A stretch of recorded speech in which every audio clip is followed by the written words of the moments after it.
correctly with the correct amount. D20 Radio, where gamers roll. www.d20radio.com.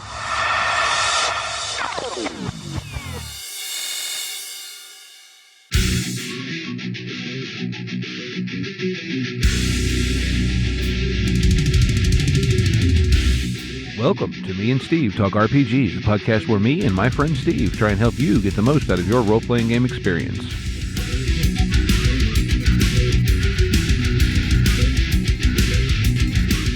What's up, Gamer Nation? Me and Steve back at the house, and tonight I'm joined by Steve, as always. Hello, Steve.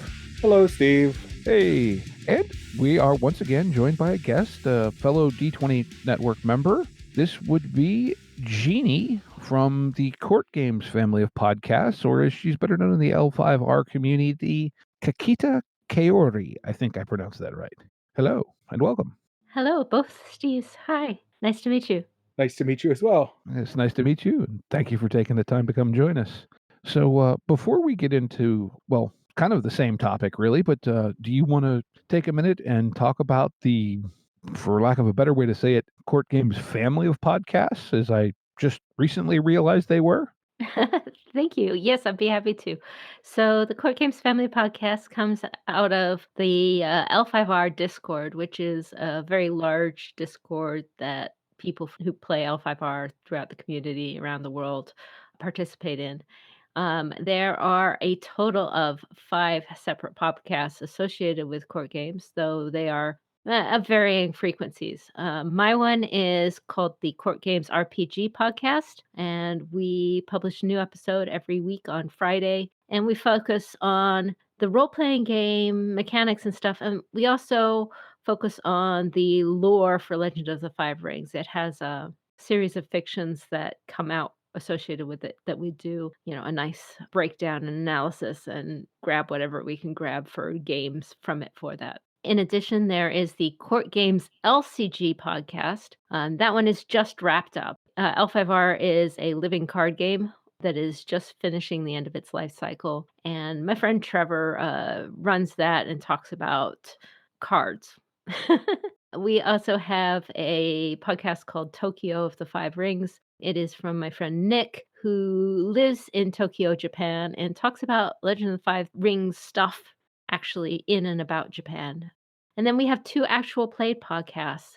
I am in an actual play podcast called Fortune and Strife, and that is kind of like a beginner's podcast. We have plenty of intense role playing, but we keep all the mechanics in so people can see how to play Legend of the Five Rings 5th edition, as well as enjoy the story. And then the other podcast is called Crimson Gold Agonies, and that's kind of a more advanced one. They remove all the mechanics and just focus on the story. Okay, so more of almost an audio drama than... More of an audio drama than a regular actual play with mechanics. But yeah, people like different things, and so we've been rolling for a while. Fortune and Strife is on a little bit of a hiatus, but we should be back with new episodes pretty shortly. And the RPG podcast I do is every week like clockwork, as long as I can pull that off with my partner Corvar. Well, very nice. So, I mean, I got to be honest, I know very little about L5R or Legend of the Five Rings, other than I know there's a card game, and as my understanding is, it's based largely on Japanese folklore and mythology, or at least something like that. Sort of like that. So, Legend of the Five Rings began as a collectible card game in 1995, and it was originally created to run for 2 years, but it did something that no other card game at that time did. There was a big boom. This is pretty early after Magic had hit the market, and that was it allowed players to impact the story of the card game. And I don't know if you've heard of Gamers, the movies. There's a couple of movies. One's called Gamer's Hand of Fate. I'm not familiar with them. Yeah, I'm familiar with those. The second one, Gamer's Hand of Fate, they made up a card game, but the whole premise is everything is based on Legend of the Five Rings. Basically, players impact the course of the story with who wins. Anyway, so that's how it started. And pretty soon after it started in like 97 to 98, it came out with the first edition of the role playing game for it. And it's been kind of rolling out ever since with new versions. That was from AEG, originally created it. And it was sold to WotC for a while and then back to AEG. And then in 2017, Fantasy Flight started coming out with the fifth edition of the role playing game. Okay. But what is it about? That's the history.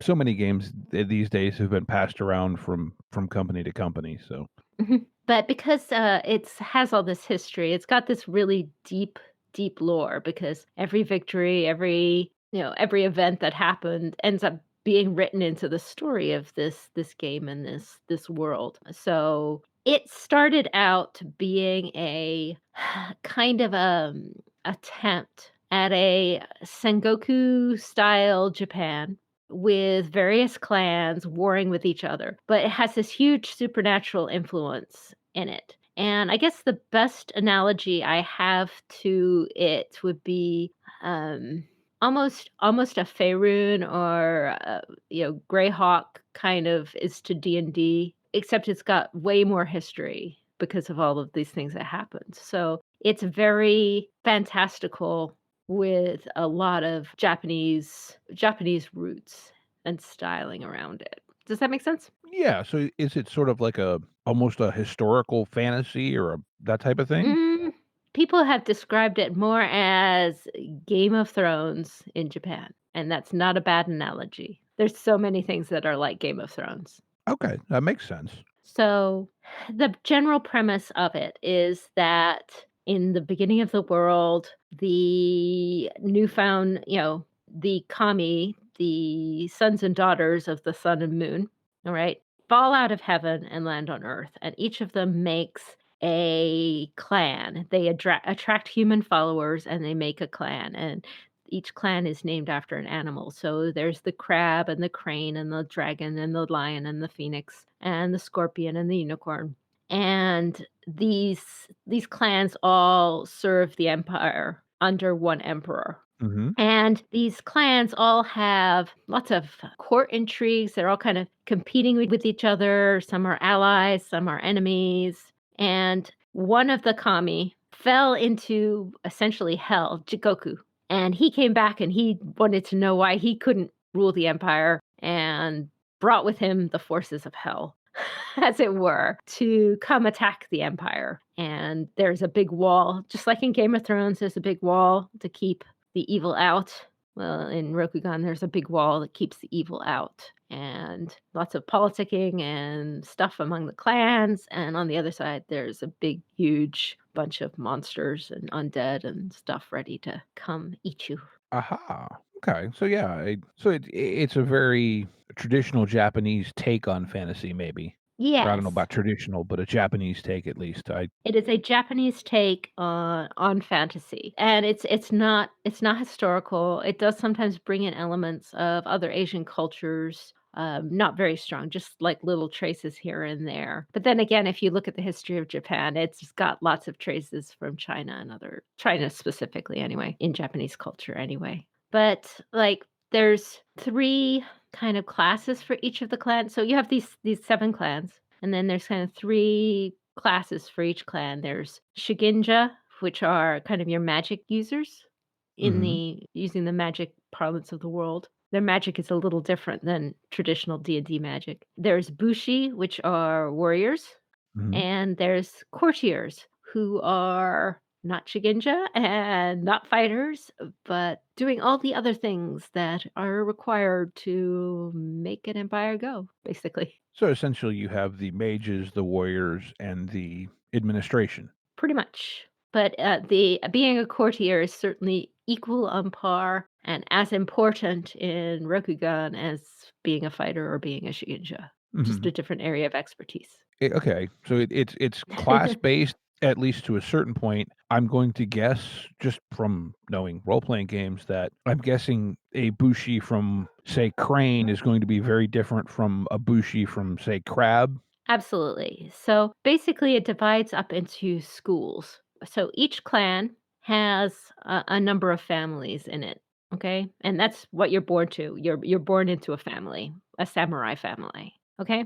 Okay. And in general, the clan it has different schools. They call them schools. It'd be like your dojo or where you study. And that's what determines your kind of class if it was Dungeons and Dragons. So I would be, if I am a crane bushi, I would have a specific style. And a clan can have more than one bushi school. So, like the crane have a duelist school, which are fighters, bushi, and a Iron Warrior school that is more, soldiers, Okay. but if you see the difference. So basically there's a whole list of schools and you can pick your school, Mhm. and that does a lot of flavoring for your character and Okay. Now, I don't know where to go next. Do you wanna go a little more into mechanics since we've started with kind of classes? Is it like a level-based progression? I mean, I know it's an um FFG game, so it uses special dice. It does use special dice.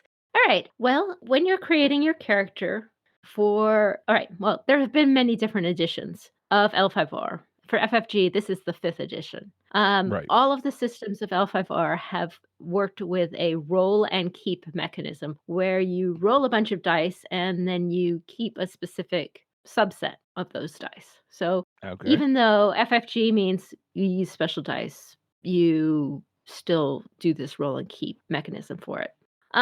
Let's see. Character creation is probably a good place to start. So if I want to play in this world, I would pick a clan, or if I was picking clanless, I could pick Ronin. Depends on the kind of game you want at your table. I pick what family I come from, and that flavors my background a lot.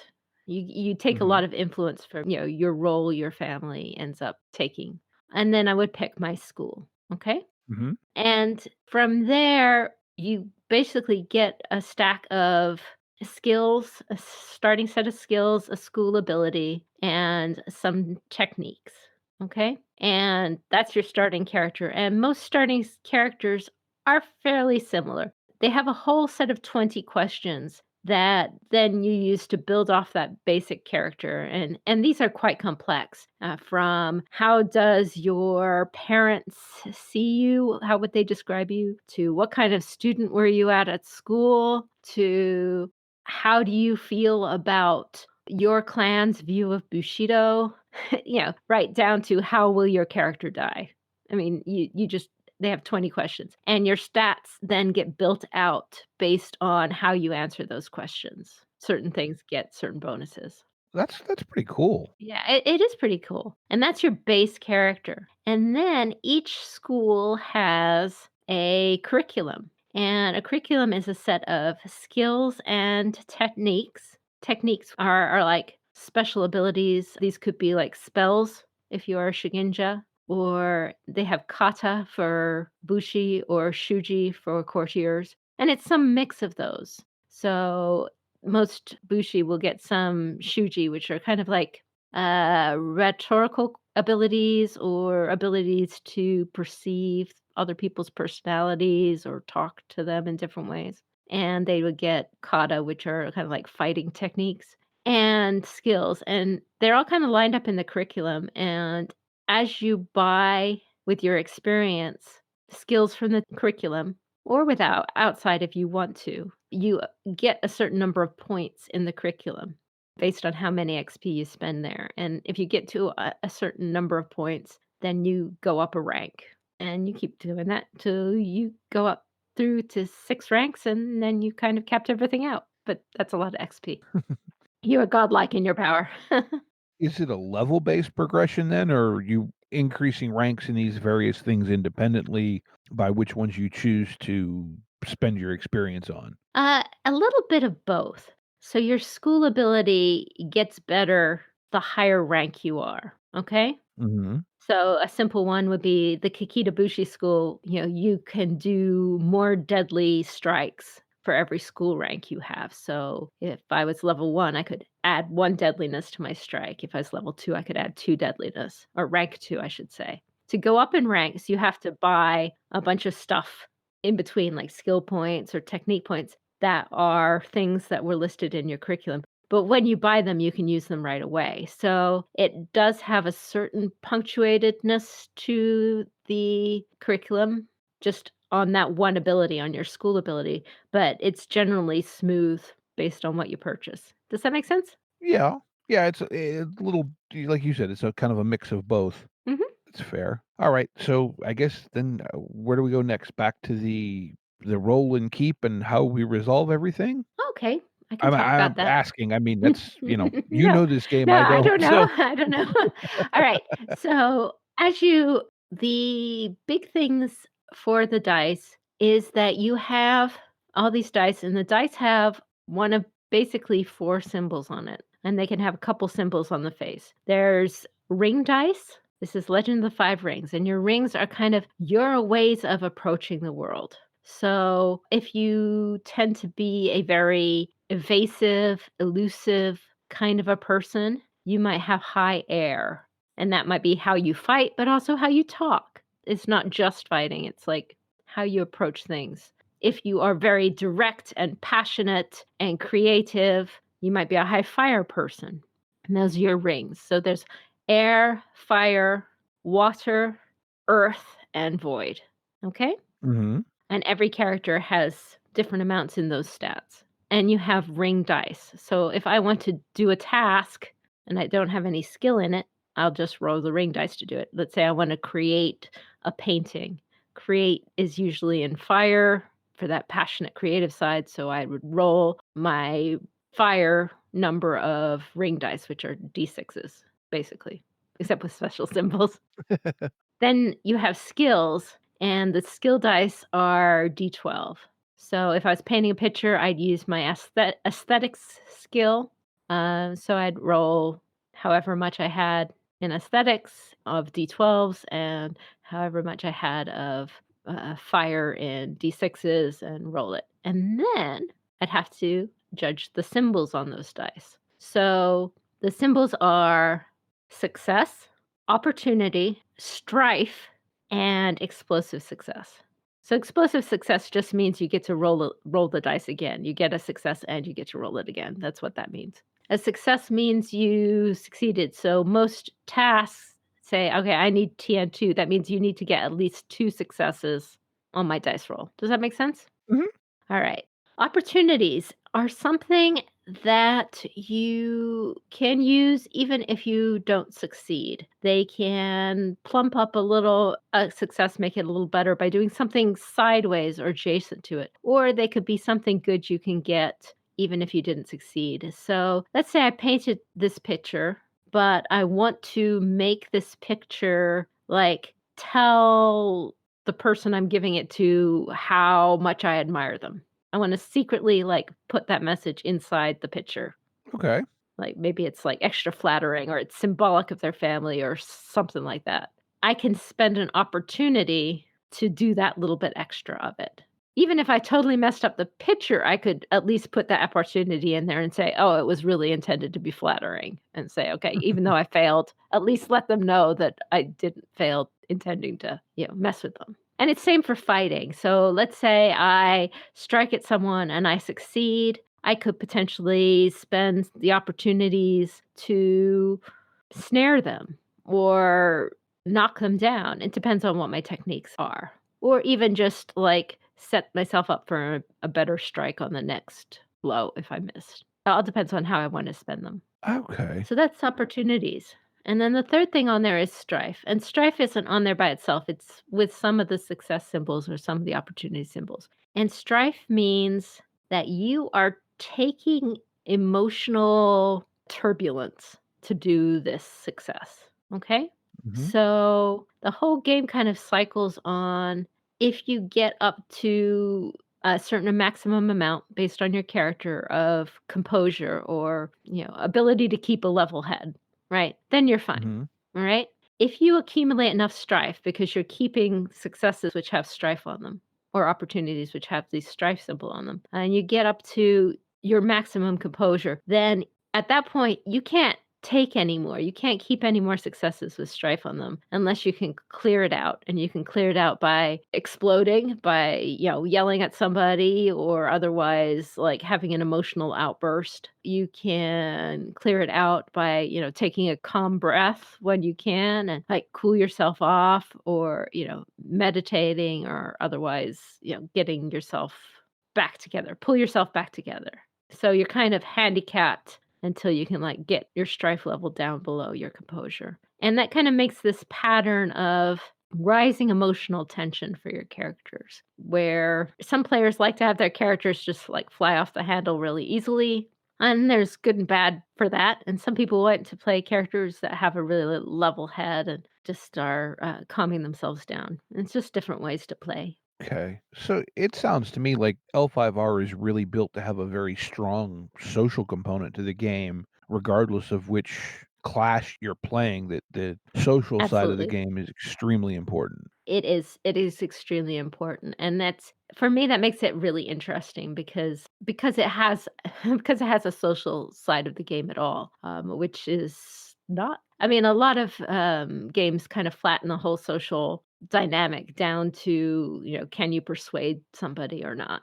And Yeah. there's, L5R, it's got a lot more to that game. It's a very important thing with the system as it's set up, with the world that's set up. You have all these relationships between the clans and people, and it plays a lot with the idea of status. There are more important people than you who can boss you around and have you executed if you piss them off enough. And there are less important people than you who other people of your rank might end up oppressing. And it might be up to you to like stop them from doing that.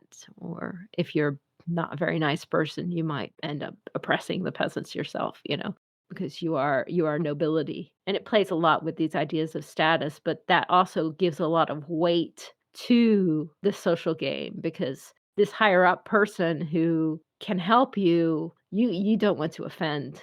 And you want to make sure that you behave correctly around them. Well, I thought I remembered hearing a story somewhere that one of the original developers on Legend of the Five Rings, as far as the RPG, was quite heavily influenced by Greg Stafford's Pendragon for Chaosium, which is an Hmm. Arthurian courtly intrigue based game. Hmm. So is this in some ways perhaps a, I don't mean to sound generalizing about it, but kind of a Asian Japanese version of that kind of setting then, a medieval court? That is certainly an aspect. L5R is big enough that there's a couple of different ways that you can play. Most people play it actually as a police drama, Ah, okay. amusingly enough. It can be played as a pure court game, absolutely, right? And it can be played as a full out monster bashing game. You are going to go fight the monsters that invade the world. It can be played as a ghost hunting game. There's plenty of ghosts and supernatural in the world, and you can be assigned to do it. But actually, the way that it's most often played, at least for first games, is as what's called an Emerald Magistrates game, but it's a police drama. You are a squad of magistrates, basically police or FBI agents, right? Mhm. Who have been sent by your lords to go investigate a problem in this area. And you have to go investigate the problem, and you have to figure out, if something supernatural is going on, if something natural is going normal is going on, but, shady. You have to solve the mystery. You have to drag the people who did it to justice. You have to negotiate the civil system in order to try and get that justice and make it happen. So you might end up that one is a good way to do it because it allows you to make groups with mixed clans, like members from every clan, which is sometimes hard to set up. And it lets you do a little fighting, a little politics, a little magic, all together as you try and solve mysteries. So that's a pretty common way to play it. Okay. Yeah, that's cool. That's a really interesting take because I always thought of the game, from my understanding of it, was that it was always this really big political intrigue game with supernatural elements and playing with that Japanese, more historical, not necessarily historically based, but historical side of the Bushido era of Japan. Mhm. So I never really thought about playing it like sort of like that, where you would have a team of essentially FBI agents or special investigators looking into a situation. Yeah, that is almost always the way that it is played to start off with. And then it kind of can go from there, as I said, to different kinds of tropes. Like, okay, you've succeeded in your investigation and you did something great. And you captured the bad guy or you killed the bad guys, whatever. And then it's like, okay, now you've gotten a claim. Now you are invited to a winter court, which is kind of like where all the courtiers get together and do politics for the season because you have received this acclaim. Well, so now you've gone from a police investigation into that political intrigue kind of setting that you were talking about. I think it's important to distinguish though between the card game and the role playing game because the card game very much the stories that go with the card game is very much about the big battles and the political intrigue going on in the world at the time. It's just that's not usually where people play at because it's PvP is something you can do in role playing games, but it's usually not people's cup of tea. Yeah, it tends to be a little awkward if nothing else. And it Mhm. sounds like too, like if you're saying if you're playing in those big events from the story of the card game that what do you want to say? It's like playing Star Wars and tagging along with Luke Skywalker. You know, Mhm. yeah, we all love the movies, whatever, but it's not if you're playing the game, you want to be the star, not follow the Absolutely. star around. Right. So the setting for the RPG is set a year, in general, a year or two before the events of the LCG occur. So you can use the events from the card game in your story if you want, but you don't have to. And only a few people do. I think people who do it are very much more familiar with L5R and can kind of like pull them in if they really, really feel like it. I like that. The more I hear you talking about this, the more I go, you know what? I really like, what do you want to say, the themes of the game. And that, like you said, there's so many games that they reduce the social side of the game to two or three skills Hmm. and that's it. And it sounds like L5R has kind of doubled down on making that as big a part of the game as combat or anything else. Absolutely, that's the case. Even some of the combat is more political. So there's straight up combat. Hi, I'm out to fight my enemy and defeat them. All right.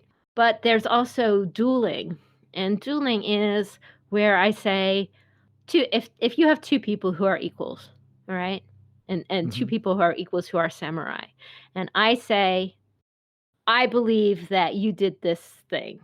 You insulted me, or you kicked a peasant, or you made pacts with demons, or whatever. And you can't make your case to a judge, but something else is along. You can also call for a duel, or they can say, "No, I didn't, and I'm going to duel you." And the winner of the duel is right, at least in terms of how the empire sees it. So at that point, you're having a duel that's a special kind of one-on-one, very intense combat.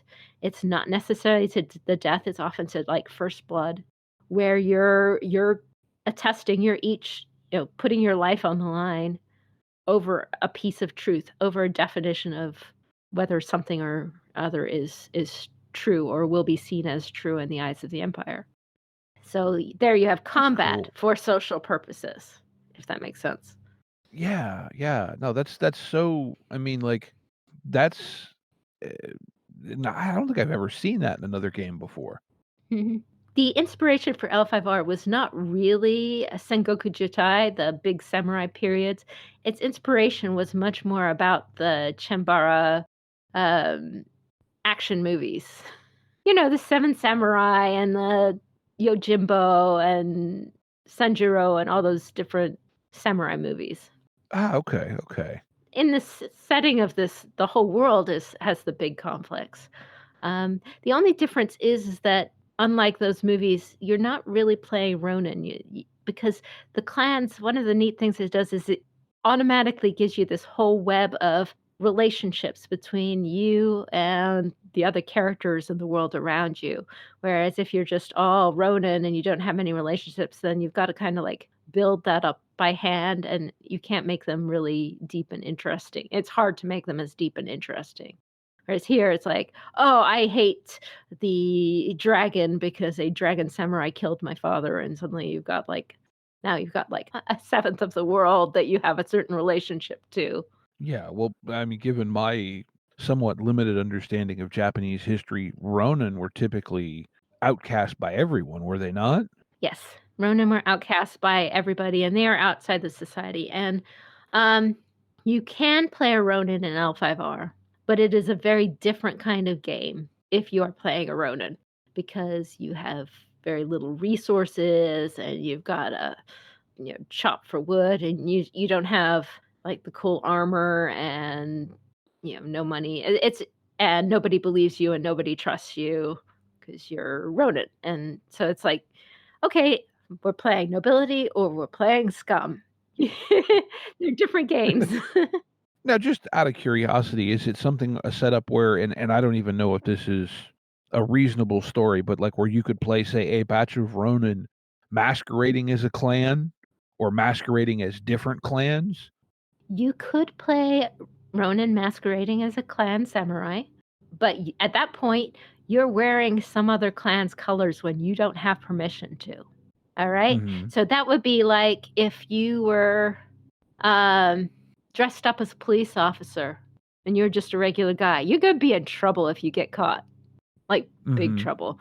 Or if you were in a war zone and you were dressed in the army of a officer in the military, but you're not even in that military. You're just a dude. So you should not be surprised if you get executed or dueled or otherwise taken down for doing that, because they're not going to appreciate you doing that. Just I don't know why, but the idea popped into my head probably because, with RPG gamers being who we often are, that the idea of this I don't know, think of be it, like Leverage or something like that, but this batch of Ronin that go around, either doing, masquerading as different clans and doing heists or whatever. Maybe that's a little more of a gonzo take than the game is really designed for, but seems like it could be a fun angle to play. I think it's a perfectly legit angle. There's a lot of games you could be having here. It would be a dangerous angle. It would be a really dangerous angle, but if you wanted to play that, the capacity is in there. It's more challenging to play Ronin, and I generally don't recommend it for introducing new players to the game, just because you need to know what you're up against, I guess. No, that's fair. That's fair. So it is, and I guess, be it like you said, it's based off of card game going back, well, now 25 years.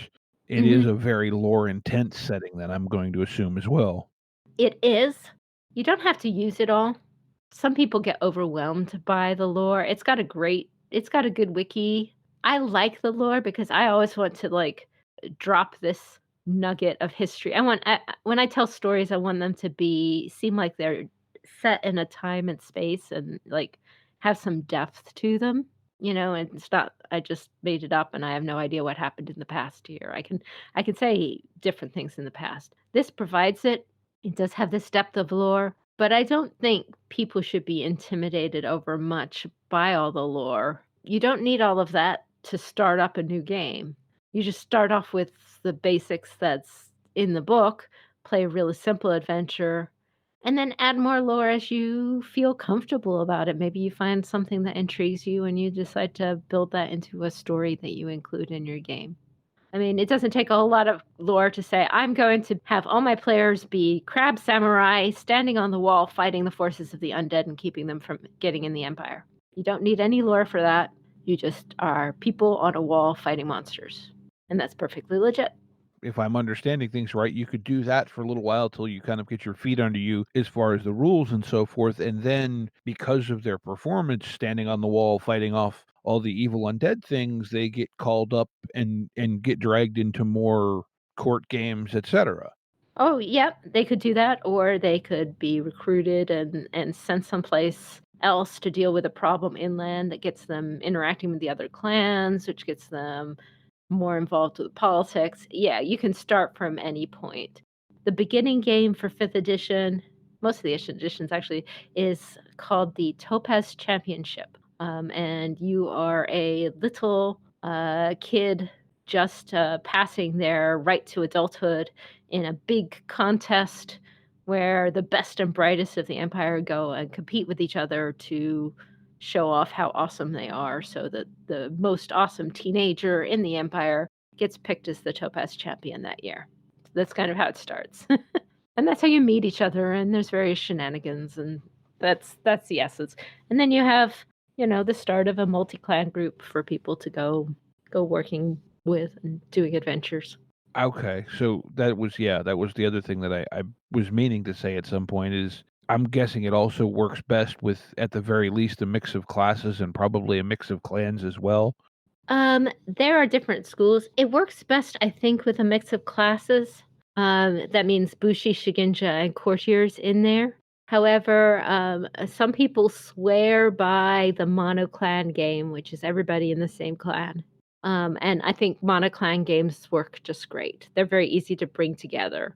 So if you pick a clan, you love it, and everybody's interested in playing it, there's no problem making a monoclan game, just one clan. And then you don't have to worry about trying to bring together a group of people from different clans. Mm-hmm. I like multi-clan games because I like the little tensions you get between people in different clans. Like my clan and your clan is at war, but we have to work together to do this. And actually, I really respect you because we've saved each other's lives 4 or 5 times. So now you've got a real flavorful relationship where, oh, but now my boss is saying I need to get intelligence on your clan, but I don't want to hurt your feelings. And it just lets you put some more complicated situations or put flavors into those relationships very easily if you want to use those tools to do so. All right, Steve, I hear the wheels ticking in your brain there. You got anything? I'm taking it all in because this is really awesome, and I'm glad to finally get to hear about what this game is and what the RPG is, because I've been hearing about the card game for a long time because I have friends that run in that circle, and they always talked about how awesome the card game was and how awesome the story was.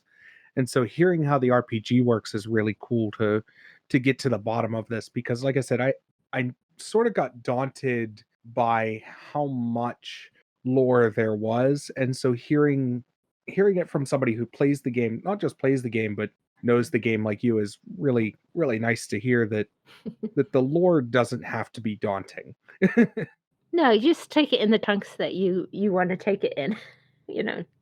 That's always a nice thing if a game is set up to where like you said, you can kind of bypass it, and especially for a game that seems like, how do I want to say this? That's not as combat focused. Like, it's easy to avoid lore if all you have to do is go down a hall and fight the next monster, but in a game that's intended to have a much more significant social element, it does sound like it's nice to be able to still kind of focus more on one thing while you're getting your head around the whole thing. If that Mhm. I don't know if that made sense or not, but I know what I was thinking. Yeah, I mean, it's always more of a burden on the GM for knowing the lore, of course, as opposed to the players. If you are the kind of GM that can dive into the lore, they certainly do have it there. Um, and the second book, so in 5th edition, there's the core rule book, and then has the base rules, a chunk of the world stuff for it, and the clans and schools, bunch of techniques, kind of the basics you need to run the game. The next book out is called The Emerald Empire, and that's pretty much all lore and locations and challenges and adventure seeds, kind of to get you rolling. You don't need that, but that's kind of how they bring it in. So if I was going to introduce a party, I'd start thinking about, okay, what's the lore for this location that I want them at, and then I can have clues from the past. Maybe this tragic thing happened on this location. So it's like, okay, I can have a ghost from this tragic past. And now I've used the lore to fuel a story now for my parties to deal with.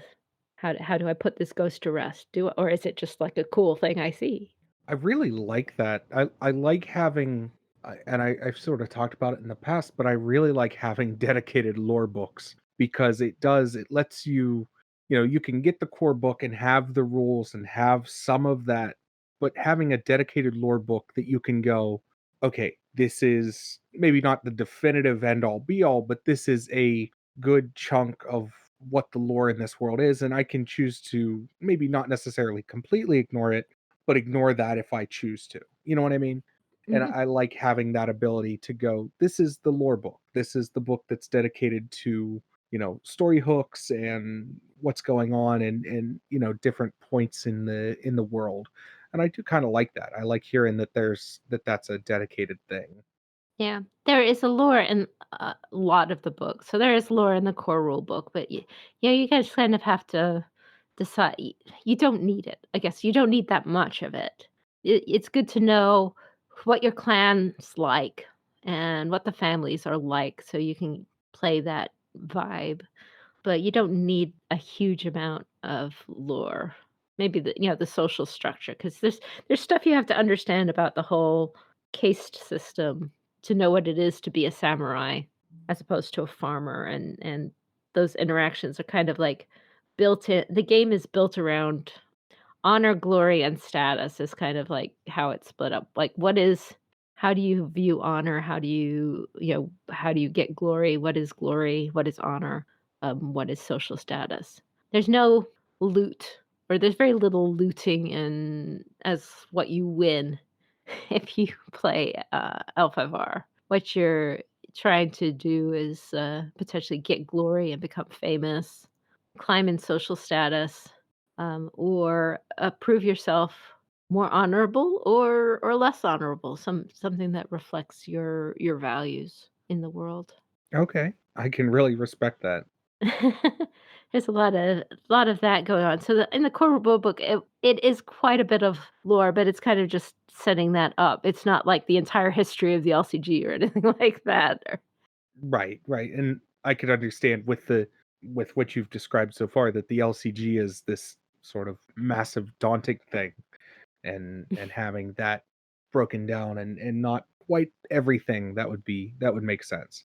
But Hmm. like I said, I like the feel of this game. I like the feeling of that it can be, but it's not necessarily a combat focused game. And I like that it feels like it is more of a narrative storytelling, interpersonal relationships, but also interacting with the world. I like the feel of all this. I think that's really cool. And from everything you've described, it definitely makes me want to try it at some point and definitely get it on a table because I say that, but I genuinely mean this has been something that's kind of been in the corner of my periphery. I just didn't have anybody who played it that I could be like, hey, explain this to me. So Well, I really like it. When I started playing, it was the all right. When I started playing it, there was Dungeons and Dragons in that set of books, and then there was World of Darkness, Vampire, Werewolf, that thing. So you had the fighty game, and you had a social game, but the social game was all about how can I do bad things to you, evil things to you, you know.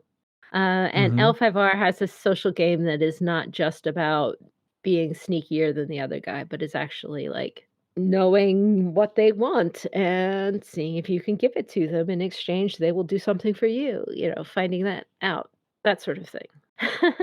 A social game that's not necessarily antagonistic. I remember, Right. playing, be it Vampire the Masquerade or whatever back in the day, and, yeah, social was a big thing, but it was always it's a game of how do I trick them into getting what I want, Right. where L5R seems like it's aimed more at how can we come to a mutually beneficial resolution? If we want to play it that way, yes, you can play Yeah. antagonistic, but you can play it cooperative. There's a lot of ways. Some people don't take well to understanding that approach, but there's a lot of different ways that you can approach how to do the social game in the world. But I like that it has the option. I liked that it had the option to do that. So that's the first thing that kind of drew me to L5R. Well, that's very cool. I've been playing it a while. So Well, hey, I mean, yeah. So is there anything more you want to add about the game? Um, I think just don't be too intimidated with it. Realize that there's an awful lot of stuff there that's all for the LCG and enjoy it. There's some great books out there as well. Acadite Press has released the starting of a set of novels set in the world, which are really, really fun. Um, so, if you want to get a feel for more kind of campaigns just by reading books on your own, I'd say all of the novels have that vibe. There is a kind of crab oriented game, which is, versus Shadowlands monsters. Shadowlands are what's on the other side of the wall, called Curse of Honor by David Annandale. That's fun. And then there's a book called Poison River. That is kind of more the investigator politics side of it.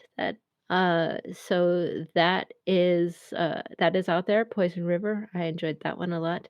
And then there is one called Night Parade of 100 Demons that is more, fighting this, not fighting, appeasing or dealing with the supernatural ghost stories and stuff within Rokugan that is out there. So, and those are not with the big main storyline or anything like that. They're kind of like side stories, but they're novels, and you could read those and get a real good feel for how campaigns might work in that world for you if you wanted to.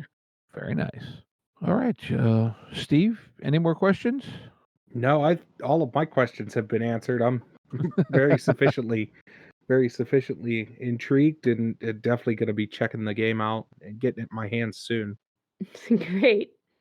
Um, I can't think of anything else. It's just in general, for me, I think it's very important to remember if you're playing L5R, it is a Japanese game. It is deals with East Asian content. And so what you don't want to do is let it turn into a stereotype caricature Asian thing, because it doesn't work at all with the game, and that's gross. Um, so, uh, just remembering that all these characters are people and approaching it that way is definitely the best. And sometimes people kind of go turn it into caricature. It's not in the content of it, but people sometimes do that. So it's just a little niggling warning, I guess I wanted to remind people of. I hope that made sense. Oh, I understand. Yeah, understand where you're coming from on that. Yeah, it sounds like it draws heavily enough on, what do you want to say, real world cultural elements, that it is something you want to be respectful of the subject material. You know what I Mhm. mean? Yeah. It does exactly. It does draw very heavily on the real life aspects of it, and so you don't want to get weird about that and treat the characters as not being people, or overly mocking of the religion or the deities or anything else involved with that, because that is just not cool, and I'm sure all your listeners are very cool people and would not do that, so. Yes, we hope so. All right. Well, then I think, and I briefed you about this a little bit, and you said at least for right now, you're just going to listen in. But Steve, do you know what time it is? Is a game of the week.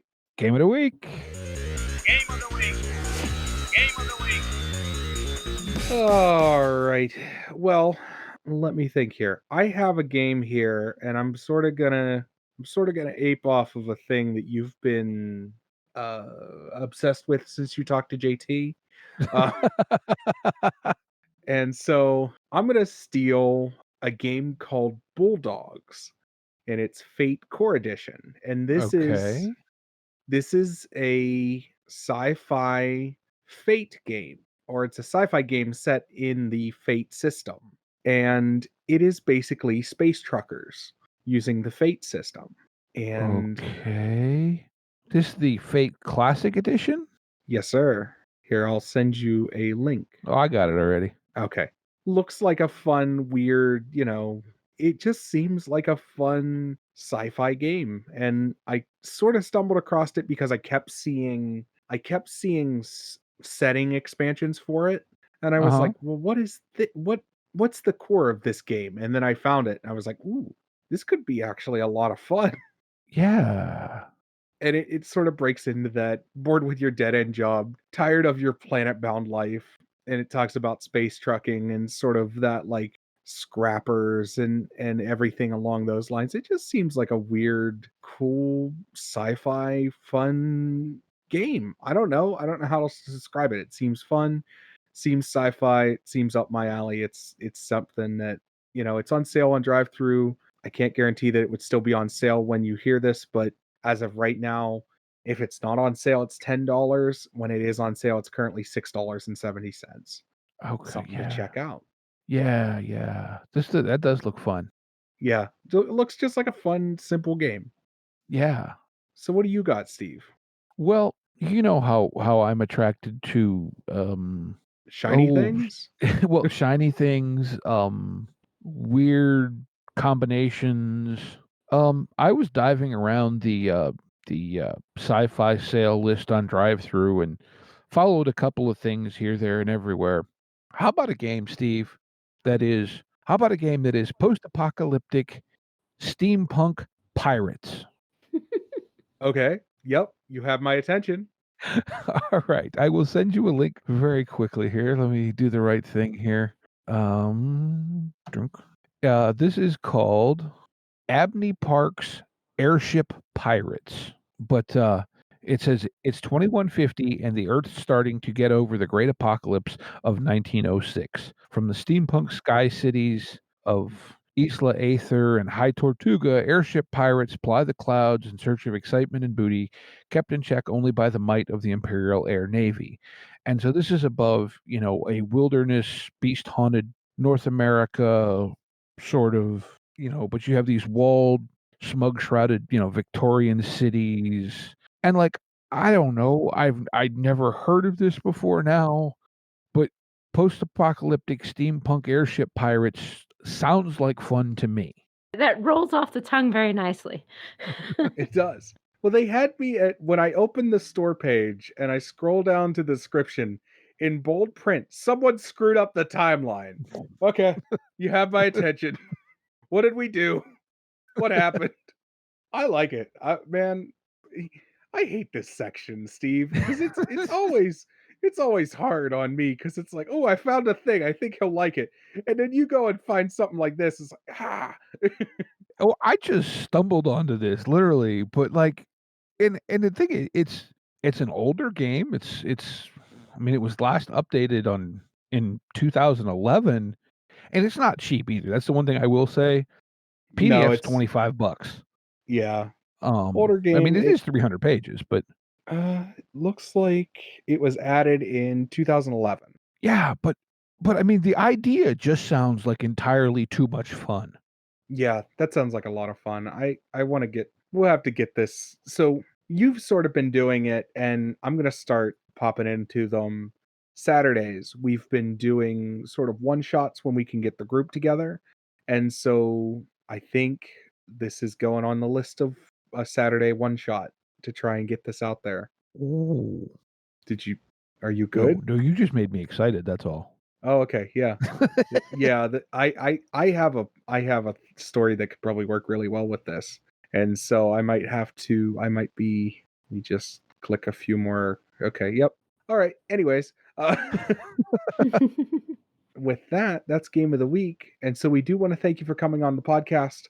Now would be the time if you'd like go ahead and I know we did it at the top of the show, but go ahead and plug anywhere that you'd like to put out there or anything that people should be aware of. All right. Well, you can find our Discord, the L5R Discord. We can have a link for that. My website is craneclan.weebly.com for a lot of aids and fiction and tools to help you if you're running 5th edition.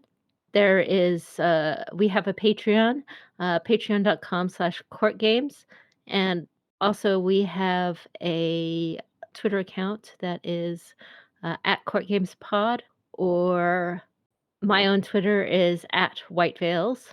So you can reach me around there, and I will post a little bunch of links for you, and then you can post them wherever you do show notes if you do those. Yes, yes, we do. I was gonna say, yeah, if you would be so kind as to send those over to me or whatever, because I know some of those, like I know Discord links, they change every time. So Yep. Plus, I couldn't rattle them off fast enough anyway. And yeah, definitely listen to Court Games RPG podcast if you want to know way too much about this thing. I work really hard on keeping that one well organized. And if you want a fun actual play, Fortune and Strife is out there for you to listen to. very, very cool. So yeah, as Steve said, thank you very much for taking the time to come tell us about this game, because I didn't know anything about it, and I've learned a lot.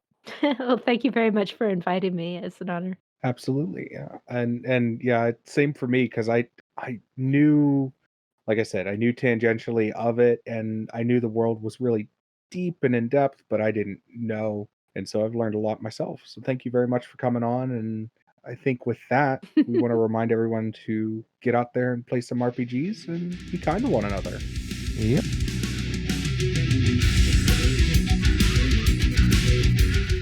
Intro and outro music by the band 12 Noon. You can email us at meandsteverpg@gmail.com. You can also find us at facebook.com/meandsteverpg. Thank you, and be kind to each other.